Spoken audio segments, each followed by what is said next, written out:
Hello friends, Radhe Radhe, जय श्री कृष्णा। कैसे हैं आप सब? आई होप आप सब अच्छे होंगे, स्वस्थ होंगे। तो आज इस वीडियो में मैं आप सबको बताऊंगी कि अक्षय तृतीया 2025 में कब है और पूजा अर्चना कैसे किया जाएगा और क्या चीज़ दान करें और क्या दान ना करें। तो चलिए स्टार्ट करते हैं। और अधिक जानकारी के लिए आप पूरे वीडियो को जरूर से जरूर देखिएगा। आपको जरूर इस वीडियो से लाभ जरूर मिलेगा। आज इस वीडियो में मैं आप सबको अक्षय तृतीया की सभी जानकारी दे दूंगी। तो आपके जो भी डाउट हैं सभी डाउट मैं क्लियर कर दूंगी। अक्षय यानी ना क्षयत इति अक्षय, अर्थात जिस तिथि में किसी चीज का क्षय नहीं होता। ना क्षयत इति अक्षय, अक्षय तृतीया में किया गया कार्य बिल्कुल भी क्षय नहीं होता यानी नष्ट नहीं होता, जिसे कहा जाता अक्षय यानी जो नष्ट ना हो। इसलिए इस तिथि का नाम अक्षय तृतीया पड़ा। अक्षय तृतीया को युगादि तिथि भी कहा जाता है। अक्षय तृतीया के दिन कहा जाता है कि युग का ही प्रारंभ हुआ था, इसलिए इसे युगादि तिथि भी कहा जाता है। अक्षय तृतीया के दिन भगवान के 3 अवतार हुए थे, जिसमें से परशुराम जी का अवतार और नर नारायण जी का अवतार विशेष माना जाता है। कहते हैं भागीरथी गंगा नदी को अक्षय तृतीया पर पृथ्वी लोक पर लेके आई थी। अक्षय तृतीया पर भगवान श्री कृष्ण और सुदामा का मिलन भी हुआ था। जितना भी वर्णन करूं इस दिन का उतना ही वर्णन कम है। तो साल में एक दिन श्री बांके बिहारी के चरणों के दर्शन होते, वो भी उस दिन जिस दिन अक्षय तृतीया होती है। यानी हमारे वृंदावन के राजा का जो पैर होता है यानी चरण होता है वो हमेशा ढका रहता है। तो जिस दिन अक्षय तृतीया होता उसी दिन हमारे बांके बिहारी वृंदावन के जो राजा कहलाते हैं उसी दिन उनके चरण के दर्शन होते हैं। और कहा जाता है जो लोग उनके चरण के दर्शन कर लेते हैं उनके जन्म जन्मांतर के सभी पाप नष्ट हो जाते हैं। और चरणों के दर्शन मात्र से ही बार बार मरने और जन्म लेने की प्रक्रिया विश्राम हो जाती है। अक्षय तृतीया के दिन चंदन यात्रा का प्रारंभ होता है। हमारे बाल गोपाल लड्डू गोपाल 21 दिन की चंदन की यात्रा होती है। गोपाल 21 दिन की चंदन की यात्रा होती है। इस दिन चंदन का लेप लगाया जाता है। कपड़े नहीं पहनाए जाते। इस दिन उनके शरीर में पूरा चंदन से लेप किया जाता है। इस दिन सोना चांदी खरीदा जाता है। जैसे आपका सामर्थ्य है, अगर सोना खरीदने का सामर्थ्य है तो आप सोना खरीद सकते हैं। और अगर सोना नहीं खरीदने का सामर्थ्य है तो कोई भी धातु जरूर से जरूर इस दिन खरीदिए। कहा जाता है इस दिन जो भी कार्य करेंगे वो 10 गुना आपको मिलेगा। अच्छा काम करेंगे तब भी 10 गुना फल मिलेगा, बुरा काम करेंगे तब भी 10 गुना फल मिलेगा। तो आप लोग अपने बुरा कर्म से इस दिन बचे रहे। इस दिन क्या आपको बुरा कर्म कभी नहीं करना चाहिए, अक्षय तृतीया हो या कोई नॉर्मल डेज हो। तो इस दिन सोना खरीदा जाता है। इस दिन जप तप किया जाता है। जितना ज़्यादा से ज़्यादा हो सके भगवान के नाम का जप करना चाहिए। अक्षय तृतीया के दिन सोना खरीदने से घर भंडार भरे रहते हैं। अक्षय तृतीया पर जप करने से जन्मों जन्मान के पाप खत्म हो जाते हैं। इस वीडियो में अब बताएंगे अक्षय तृतीया कब है। 29 अप्रैल शाम 5:30 पर प्रारंभ हो रहा है और 30 अप्रैल को दोपहर 2:12 पर इस तिथि का विश्राम हो रहा है। तो उदय तिथि यानी सूर्योदय यानी उदय तिथि के अनुसार हमारे हिंदू पंचांग में उदय तिथि का विशेष महत्व होता है।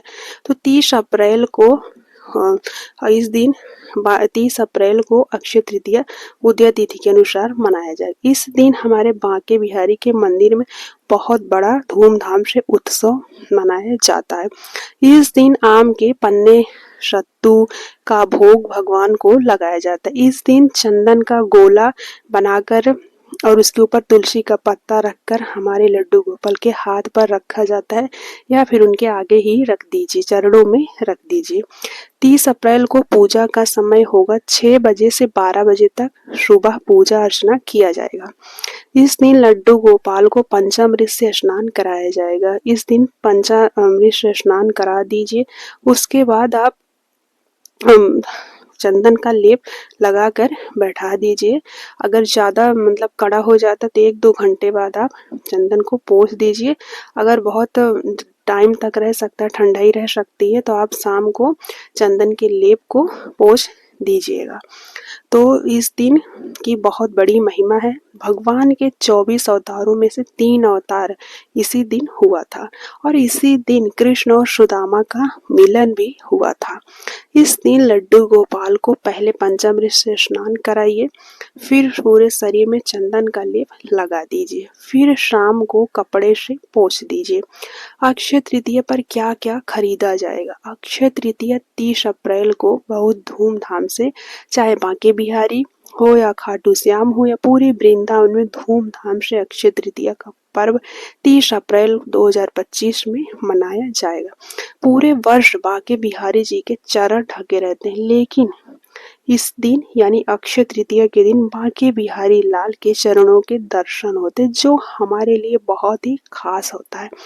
इस दिन कोई भी मांगलिक कार्य शुरू कर सकते हैं, बिना पंचांग देखे, बिना किसी से पूछे, बिना किसी से परामर्श लिया, बेधड़क कोई भी मांगलिक कार्य इस दिन शुरू कर सकते हैं, क्योंकि ये अपने आप में बहुत विशेष तिथि होती है। इस दिन अपने किसी भी मंत्र को सिद्ध कर सकते हैं। हम इस दिन जितना ज़्यादा से ज़्यादा नाम जप हो सके आप लोग नाम जप जरूर से जरूर करते रहिए। जो भी आपके इष्ट देव हैं उनका नाम जप करते रहिए, और अगर कोई भी मंत्र आपको सिद्ध करना है तो इस दिन अपने मंत्र को सिद्ध कर सकते हैं।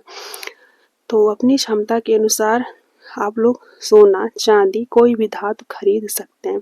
इस दिन श्रीमद् भागवत गीता का पाठ करना चाहिए। पौराणिक पुस्तक को जरूर से जरूर इस दिन पढ़ना चाहिए। इस दिन वाहन अगर खरीदना चाहते हैं, प्रॉपर्टी खरीदना चाहते हैं, कोई भी चीज़ खरीदना चाहते हैं, तो आप लोग इस दिन ज़रूर से ज़रूर खरीदें, क्योंकि यह बहुत ही मांगलिक पर्व है। जो भी आपको मांगलिक कार्य करना है, कोई भी काम आप इस शुरू करना चाहते हैं और सोच रहे हैं कि किस दिन शुरू करें, तो इस दिन बेधड़क आप अक्षय तृतीया के दिन अपने काम को शुरू कर सकते हैं। तो इस दिन हमारे कृष्ण कन्हैया भगवान विष्णु की विशेष पूजा अर्चना की जाएगी। तो ज़्यादा से ज़्यादा नाम जप करना चाहिए इस दिन। और अक्षय तृतीया का मतलब ही है ना क्षयत इति, यानी जिसका क्षय नहीं होता है। तो इसका मैंने आप सबको बता दिया कि इस अक्षय तृतीया जो है 30 अप्रैल को मनाया जाएगा, और इस दिन सोना चांदी कोई भी धातु खरीदना जरूर से जरूर खरीदना चाहिए अपने सामर्थ्य के अनुसार। और ये बहुत बड़ा पर्व होता है, क्योंकि इस दिन हमारे बांके बिहारी वृंदावन के राजा के चरणों के दर्शन होते हैं, और इस दिन भगवान विष्णु के 24 अवतारों में से 3 अवतार आज ही के दिन हुए थे। और इस दिन कृष्ण और सुदामा का मिलन भी हुआ था। तो इस दिन की महिमा का चाहे जितना ही वर्णन करें, उसका वर्णन मैं अपने शब्दों में नहीं कर पाऊंगी। जितना भी वर्णन करूंगी बहुत ही कम होगा। तो आप लोग इस पर्व को धूमधाम से जरूर मनाइए, वो भी 30 अप्रैल को। और कोई भी मांगलिक कार्य करना चाहते हैं तो इस दिन अपने कार्य को शुरू कर सकते हैं, और अपने किसी भी मंत्र को सिद्ध करना चाहते हैं तो इस दिन आप अपने मंत्रों को सिद्ध कर सकते हैं। इस दिन हमारे बाल गोपाल लड्डू गोपाल को चंदन की यात्रा, कुछ लोग चंदन की यात्रा 21 दिन तक करते हैं डेली, लेकिन इस दिन से शुरू किया जाता है। और कुछ लोग सिर्फ अक्षय तृतीया के दिन ही चंदन का लेप करते हैं, और कुछ दिन अक्षय तृतीया से लेकर 5 दिन तक, यानी एकादशी से लेकर अक्षय तृतीया तक चंदन का लेप करते हैं। तो आप लोग अक्षय तृतीया 30 अप्रैल को धूमधाम से मनाइए। मिलते हैं नेक्स्ट वीडियो में। राधे राधे, जय श्री कृष्ण।